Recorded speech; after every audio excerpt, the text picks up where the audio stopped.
السلام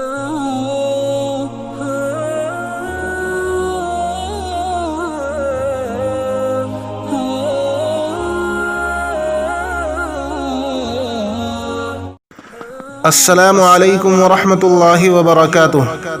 سامعین اکرام، ہم نے اپنی پچھلی اسپیچ اور ویڈیو میں یہ بیان کیا تھا کہ امام مہدی کون ہیں اور کب آئیں گے۔ آج کی اس مختصر سی ویڈیو میں آپ کے سامنے امام مہدی کے ظہور کے متعلق کہ آپ کا ظہور کب ہوگا اور آپ کا حلیہ مبارک کیا ہوگا، آپ کی علامتیں کیا کیا ہیں، ان تمام کو احادیث کی روشنی میں بیان کیا جائے گا۔ اس لیے آپ سے گزارش ہے کہ اگر آپ ہمارے چینل پر ابھی نئے ہیں اور چینل کو سبسکرائب نہیں کیا ہے تو چینل کو سبسکرائب کر دیں اور بیل آئیکن کو ضرور دبا دیں۔ تو چلیے ویڈیو کو شروع کرتے ہیں۔ علماء اہل سنت کا عقیدہ امام مہدی کے متعلق کیا ہے، ان کی رائے کیا ہے؟ علماء اہل سنت کے مطابق حضرت مہدی محمد صلی اللہ علیہ وسلم کی بیٹی حضرت فاطمۃ الزہرا اور حضرت علی بن ابی طالب رضی اللہ تعالی عنہ کی نسل سے ہوں گے۔ ان کا نام محمد ہوگا اور کنیت ابو القاسم ہوگی۔ وہ ابھی پیدا نہیں ہوئے، مگر پیدا ہونے کے بعد وہ باقاعدہ حضرت عیسیٰ علیہ السلام کے ساتھ مل کر کفار و مشرکین سے جنگ کریں گے اور ایک اسلامی حکومت قائم کریں گے۔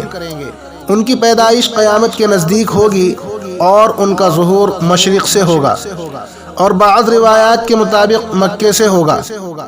ان کے ظہور کی نشانیاں بھی کثرت سے بیان کی گئی ہیں۔ اس سلسلے میں درج ذیل احادیث اہل سنت کی کتب میں موجود ہیں جن پر شیعہ بھی عقیدہ رکھتے ہیں۔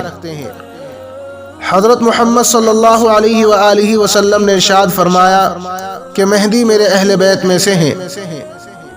محمد صلی اللہ علیہ وآلہ وسلم نے ارشاد فرمایا کہ مہدی فاطمہ کی نسل سے ہیں۔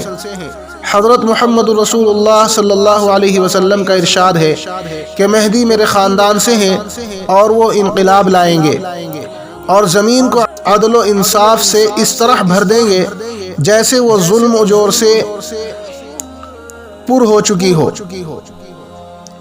اس کے علاوہ بے شمار احادیث اس بارے میں ابن تیمیہ نے لکھی ہے کہ یہ روایات مصدقہ ہیں۔ حضرت علی بن ابی طالب رضی اللہ تعالی عنہ سے روایت منقول ہے کہ رسول اللہ صلی اللہ علیہ وآلہ وسلم نے ارشاد فرمایا مہدی ہم اہل بیت میں سے ہوں گے، اللہ تعالیٰ ایک ہی رات میں ان کو یہ صلاحیت عطا فرمائے گا۔ اس حدیث کی شرح میں شیخ عبد الغنی دہلوی رحمۃ اللہ علیہ فرماتے ہیں یعنی اللہ تبارک و تعالی ایک ہی رات میں اچانک ان کو امارت اور خلافت کی صلاحیت عطا فرمائے گا۔ علامہ ابن کثیر اس حدیث کی شرح میں فرماتے ہیں کہ اللہ تعالی اپنے خصوصی فضل و توفیق سے سرفراز فرما کر پہلے انہیں حقیقت کا الہام کریں گے اور اس مقام سے آشنا کریں گے جس سے وہ پہلے ناواقف تھے۔ مولانا بدر عالم میرٹھی فرماتے ہیں ایک عمیق تحقیق سے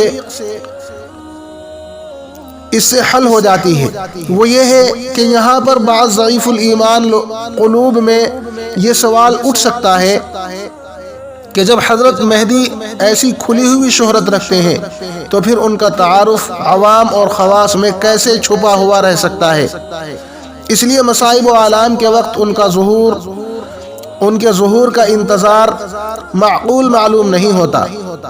لیکن اس لفظ یصلح اللہ فی لیلۃ کہ یہ صلاحیت اللہ تبارک و تعالی یہ صفات خواہ کتنے ہی اشخاص کیوں نہ ہوں لیکن ان کے باطنی تصرفات اور روحانی مشیت الہیہ کے ماتحت اوجھل رکھی جائے گی، یہاں تک کہ جب ان کے ظہور کا وقت قریب آئے گا تو ایک ہی شب میں ان کی اندرونی خصوصیات منظر عام پر آ جائیں گی۔ گویا یہ بھی ایک قدرت کا کرشمہ ہوگا۔ ان کے ظہور کے وقت سے قبل کوئی شخصیت ان کو نہ پہچان سکے گی اور جب وقت آئے گا تو قدرت الہیہ شب بھر میں وہ تمام صلاحیتیں ان میں پیدا کر دے گی جن کے بعد ان کا مہدی ہونا خود ان پر اور تمام دنیا پر بھی منکشف ہو جائے گا۔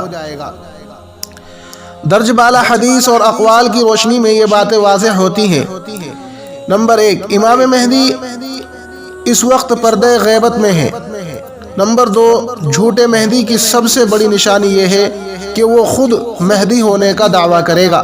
نمبر 3، حضرت مہدی کو بڑی صلاحیت اللہ تعالی اسی ایک رات میں عنایت کرے گا۔ حضرت جابر بن عبداللہ فرماتے ہیں کہ رسول اللہ صلی اللہ علیہ وآلہ وسلم نے ارشاد فرمایا، وہ وقت قریب ہے جب عراق والوں کے پاس روپے اور غلے پر پابندی لگا دی جائے گی۔ ان سے پوچھا گیا کہ یہ پابندی کس جانب سے ہوگی، تو انہوں نے ارشاد فرمایا عجمیوں یعنی غیر عرب کی جانب سے۔ پھر کچھ دیر بعد خاموش رہنے کے بعد کہا کہ وہ وقت بھی قریب ہے جب اہل شام پر بھی یہ پابندی لگا دی جائے گی۔ پوچھا گیا کہ یہ رکاوٹ اور پابندی کس کی جانب سے ہوگی، فرمایا اہل روم یعنی مغرب والوں کی جانب سے۔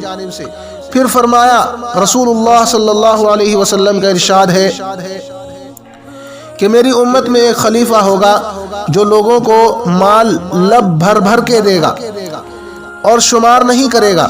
نیز آپ صلی اللہ علیہ وآلہ وسلم نے ارشاد فرمایا، جس کے قبضے میں میری جان ہے، یقیناً اسلام اپنی پہلی حالت کی طرف لوٹے گا